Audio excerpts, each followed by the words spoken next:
یہ چلتے ہیں قرآن حکیم کی طرف تاکہ پتہ چل جائے کہ اللہ نے جو ہمیں خلق کیا ہے وہ اسی لیے خلق کیا ہے تاکہ میں اللہ تمہارا امتحان لوں کہ تم میں کون ہے جو حسین ترین عمل کرتا ہے۔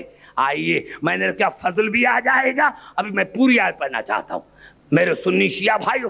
ایک آیت ہے پورے قرآن حکیم میں، ایک آیت ہے جس میں بیک وقت دو حکم ہیں پورے قرآن حکیم میں۔ پھر گھبرا نہیں، میں خود گھبرا جاتا ہوں۔ پورے قرآن حکیم میں سمجھنے کی کوشش کریں، پورے قرآن حکیم میں بیک وقت دو آیت، ایک آیت پورے قرآن حکیم میں ایک آیت ہے جس میں قبلہ بیک وقت دو حکم ہیں، اللہ کا بھی رسول کا بھی۔ سنیں پورے قرآن حکیم میں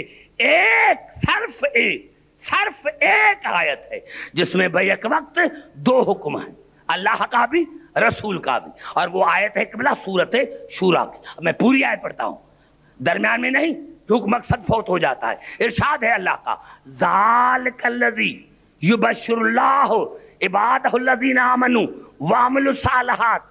میرے حبیب یہ بات ہے، یہ ایک بات ہے، یہ ایک بات ہے جس کی میں اللہ مبارک دیتا ہوں ان مومنین کو جن کے اعمال صالح ہیں، مومن بھی ہیں باعمل بھی ہیں۔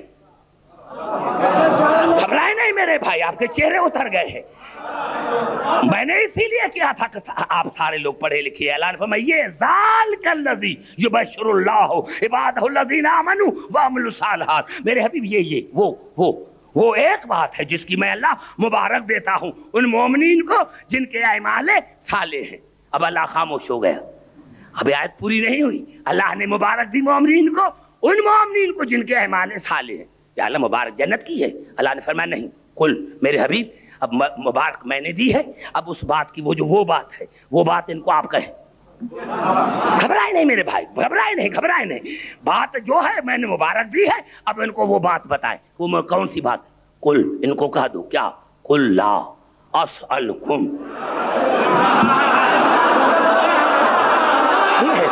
سمجھنے کی کوشش۔ ہاں میں نے کہا آدھی آیتیں نہ پڑھا کریں۔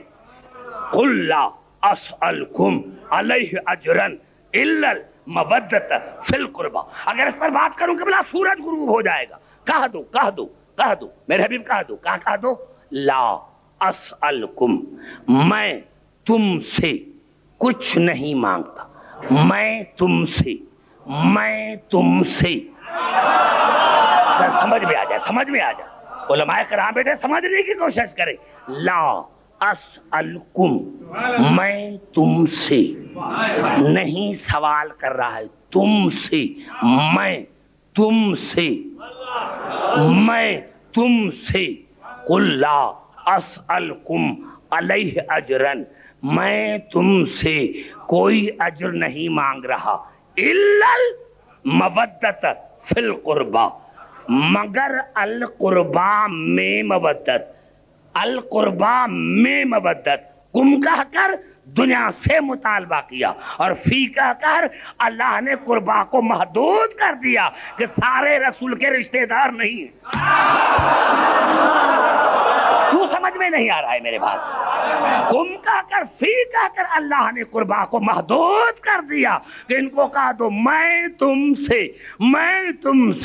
بھائی شبیر عجیب بات ہے کہ ایک ہی آیت سمجھ میں آ جائے تو یہ مسلمانوں کے سارے جھگڑے ختم ہو جائے۔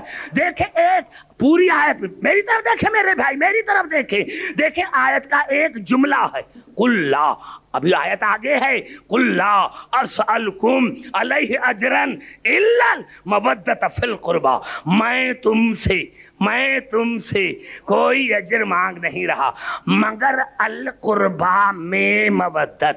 پتا چلا جو مانگ رہا ہے وہ اور ہے، جن سے مانگ رہا ہے وہ اور ہے، جن کے لیے مانگ رہا ہے وہ اور۔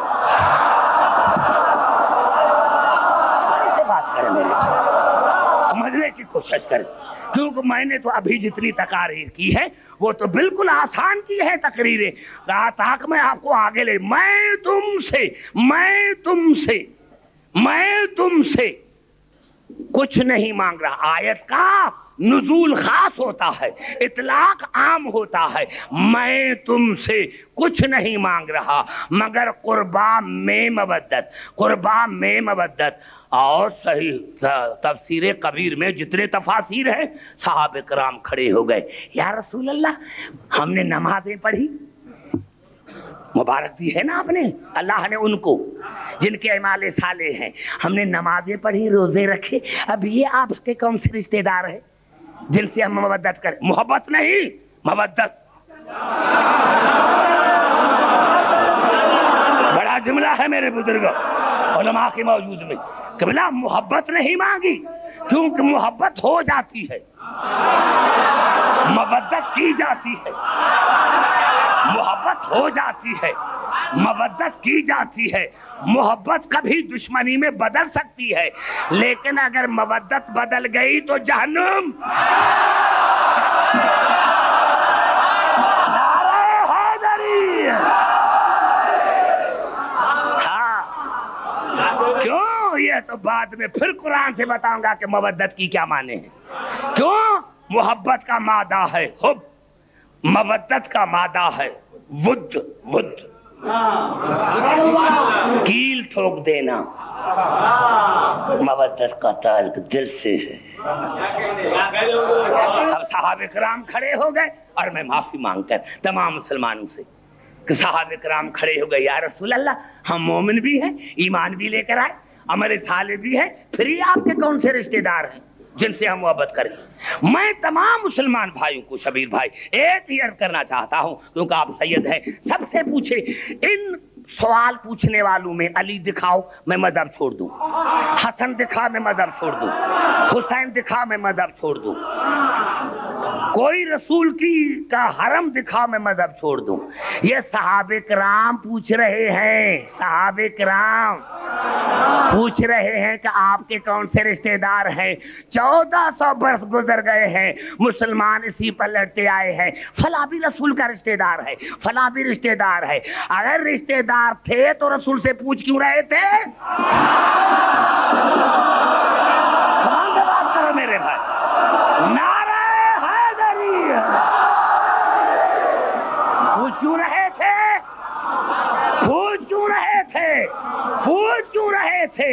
اور میں نے آپ بھی عرض کیا تھا کہ جب تعارف ہوا تھا قصاؤں میں چادر میں ہوا تھا تب یہ اللہ نے کہا تھا کہ ہم فاطمت وابوہا وبالوہا وبنوہا. اور یہاں بھی قبلہ مختلف تھا، صرف کم تفسیر ہیں جنہوں نے لکھا ہے کہ ہم علی و فاطمت والحسن والحسین، لیکن اکثریت مفسرین نے لکھا ہے کہ جب رسول سے پوچھا گیا یا رسول اللہ آپ کے کون ہیں قریب، کون ہے رشتے دار، تو رسول نے فرمایا ہم فاطمت و علی والحسن والحسین.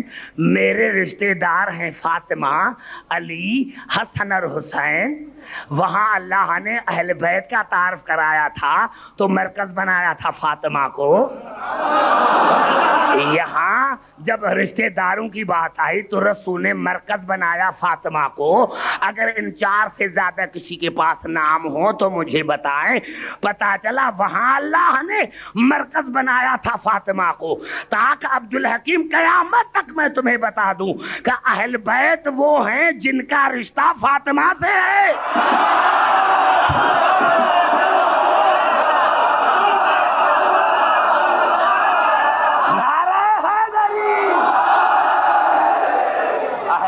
وہ ہیں جن کا رشتہ فاطمہ سے ہے. اور رسول نے یہاں بتایا کہ میرے قریب بھی وہ ہیں، میرے رشتہ دار بھی وہ ہیں جن کا رشتہ فاطمہ سے ہے، جن کا رشتہ فاطمہ سے ہے. اب آیت آگے چلی. وَمَن يَقْتَرِفْ حَسَنَةً نَزِدْ لَهُ فِيهَا حُسْنًا. میرے حبیب فاطمہ سے محبت، مودت، علی سے مودت، حسن اور حسین سے مودت ایسی حسین ترین نیکی ہے،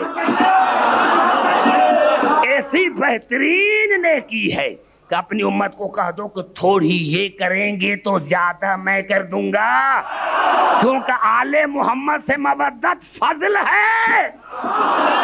آل محمد سے مودت فضل ہے.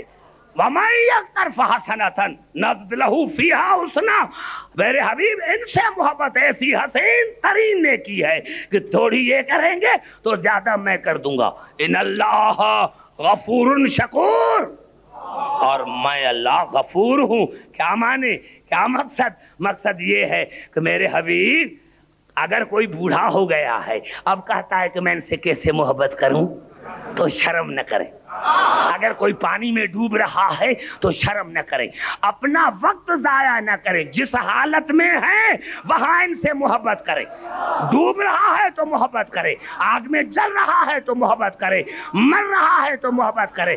کیونکہ میں اللہ سے وعدہ کرتا ہوں کہ جتنے پچھلے گناہ کیے ہیں وہ بھی معاف کروں گا، اس کی توبہ کو قبول کروں گا.